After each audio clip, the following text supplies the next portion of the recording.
Alors, pour les services à domicile, qui sont au cœur de la préoccupation du gouvernement, parce que c'est le souhait des Français, 100% des Français veulent vieillir chez eux. Et bien sûr, à un moment, l'aide est nécessaire. Nous travaillons à une véritable refondation de l'aide à domicile et en particulier sur leur modèle de tarification dont on sait qu'il est actuellement en péril. Et j'ai missionné l'inspection générale des affaires sociales pour évaluer les expérimentations qui ont eu lieu dans certains départements d'expérimentation de tarification forfaitaire et non pas horaire, ce qui donne de la souplesse, ce qui met de la confiance. Il y a aussi un plan métier qui est sur le métier, c'est le cas de le dire, pour que nous puissions professionnaliser ces métiers et leur proposer une amélioration dans les carrières.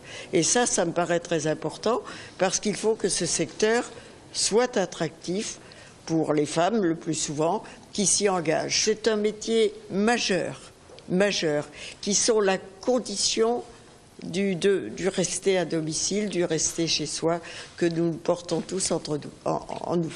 Alors l'enveloppe sera de 645 millions d'euros la première année, enfin en 2015. Est-ce que ça sera suffisant? Alors, très conscient de la situation budgétaire de notre pays, nous avons décidé, et le Premier ministre s'y est engagé lui-même, que la loi autonomie se ferait en 2 actes. Premier acte, justement centré sur le domicile, qui va tenir dans ce qu'on appelle l'enveloppe de la CASA, c'est-à-dire la contribution additionnelle de solidarité qu'acquittent les retraités imposables. Et j'insiste sur ce point. Et le deuxième temps législatif, qui sera consacré aux établissements, aux EHPAD, son financement sera décidé à l'occasion du la grande réunion que nous ferons sur la refondation de la protection sociale. C'est une partie très coûteuse qui ne peut être, dont on ne peut décider de l'équilibre sans réexaminer toute notre protection sociale. Aujourd'hui, la cohérence entre les territoires est fondamentale, entre la région, l'État.